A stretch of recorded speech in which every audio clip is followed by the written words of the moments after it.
Amigos, a crescente apreensão de fuzis no Rio de Janeiro nos primeiros meses de 2024 preocupam.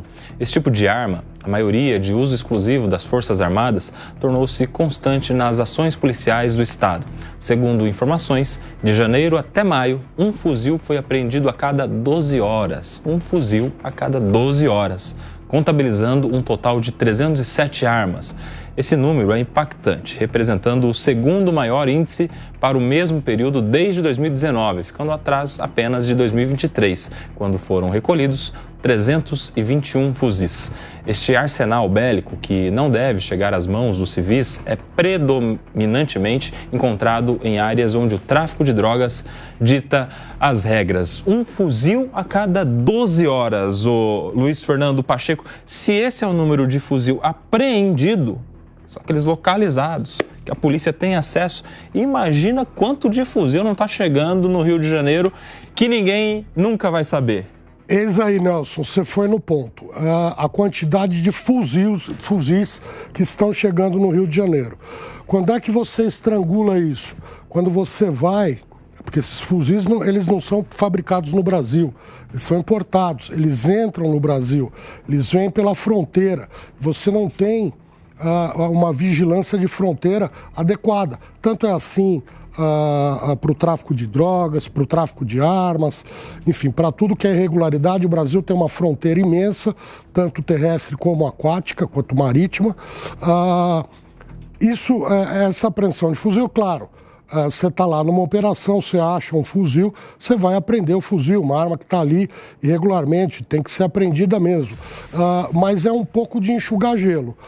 Você vai estrangular o problema, você vai estrangular, porque você aprende um fuzil hoje, amanhã o tráfico e as milícias importam mais 10. Para cada um apreendido, eles mandam vir mais 10 ali e está no estoque deles. Não é só o tráfico, não, é a milícia também.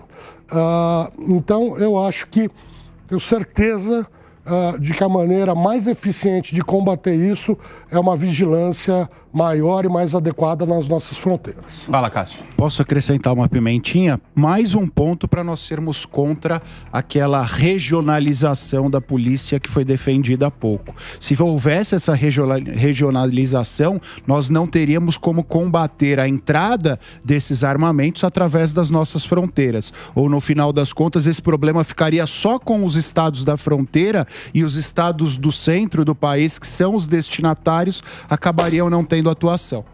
Fala, Wilsinho e depois Diego. O próprio criminoso Rony Lessa, que é responsável pela morte de Marielle, disse em seu depoimento que ele, através de importação, recebia armas e montava a cada importação 30 fuzis. Eita!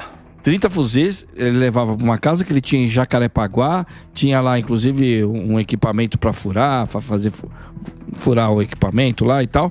Ele montava 30 fuzis. Ou seja, lá no Rio, isso aí, fuzil deve passear de ônibus, né? Vai para um lugar para o outro de ônibus. É verdade, porque se ele, que é um ex-policial, mas tudo bem, mas uma pessoa tem acesso à montagem de 30 fuzis, imagina a quantidade de fuzis que não estão sendo produzidos lá no Rio de Janeiro.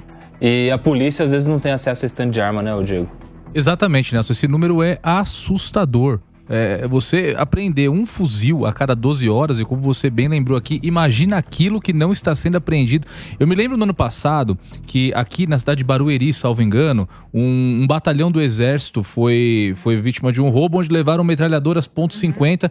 Mais tarde descobriu-se que tentaram vender essas metralhadoras .50 para o tráfico, que não teve interesse de adquiri-las porque seriam armas obsoletas. Ou seja, um dos armamentos mais pesados que nossas Forças Armadas têm aqui armazenadas nos seus batalhões não servem para o tráfico, porque são armas velhas. Ou seja, o tráfico tem armas muito melhores do que aquelas que dispõem as nossas Forças Armadas, também as nossas forças policiais. Só algo para acrescentar, viu, Acaso? Também colocando uma pimentinha nesse debate, eu quero saber como é que fica esse dado que nós estamos dando agora, que o Rio de Janeiro, né, Wilson, tem fuzil passeando de ônibus, comparado com aquele dado de que a maioria das armas do crime organizado são provenientes dos CACs, como foi dito no ano passado. Então, fica aqui mais uma justificativa do porquê essa falácia de que os CACs alimentam o crime organizado com as suas armas é algo totalmente falso.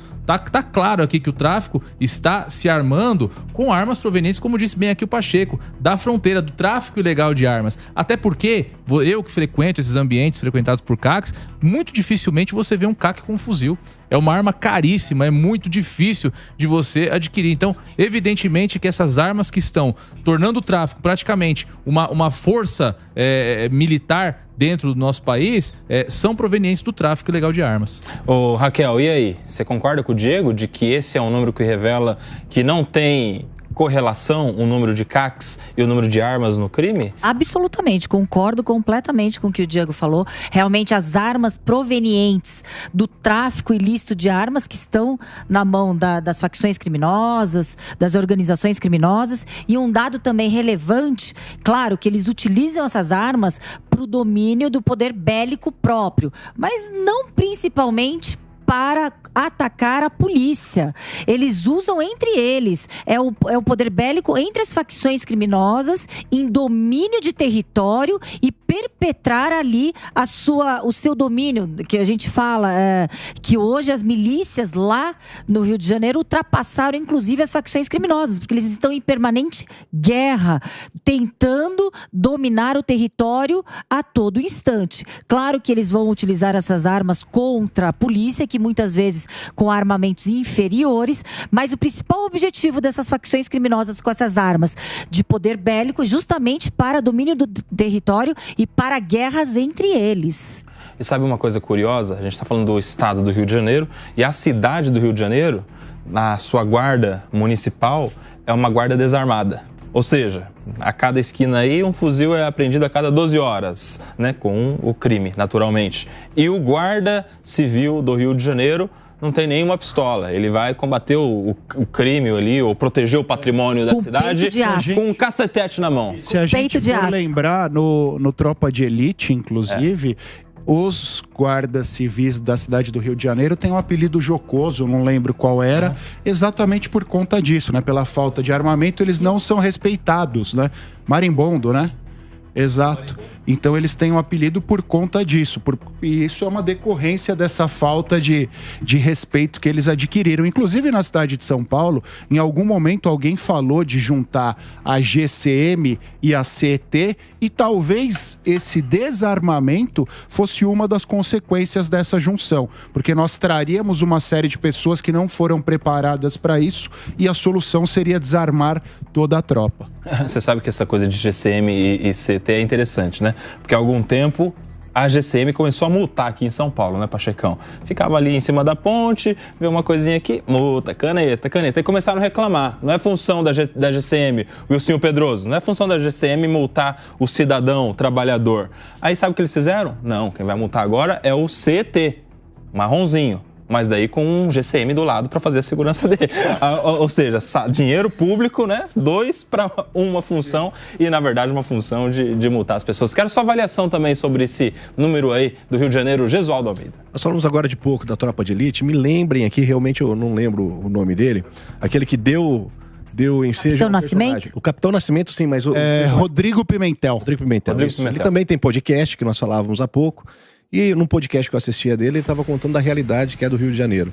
Ora, se estão sendo apreendidas 2 armas, 2 fuzis por dia, o que tem entrado é muito maior, segundo a visão dele de ex-policial do BOP. Ele conta também do retrato que é hoje a dominação do crime organizado.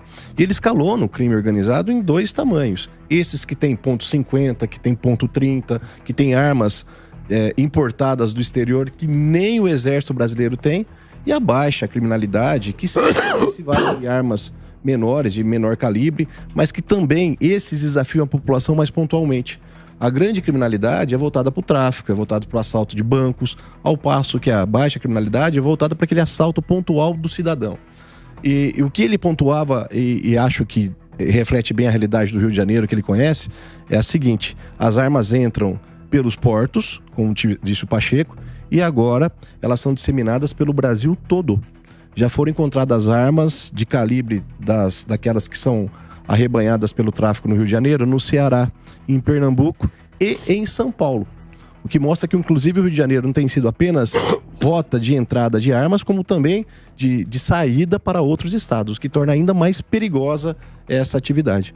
Para outros estados, até porque as facções do Rio de Janeiro têm chegado em todo o Brasil, né? A gente se lembra desses 2 fugitivos lá do presídio de Mossoró, de segurança máxima, 2 membros do Comando Vermelho e que estavam com seus pares ali ao redor do presídio e nas cidades vizinhas para dar todo o suporte. Essa migração do crime organizado não é mais questão de Comando Vermelho no Rio de Janeiro, PCC em São Paulo. Agora a gente tem crime organizado em todo o país, Raquel. Não só em todo o país, né? No mundo, né? São aproximadamente 40 países no mundo em que o PCC está presente, né? Virou multinacional. Então, trata-se de uma criminalidade transnacional, né?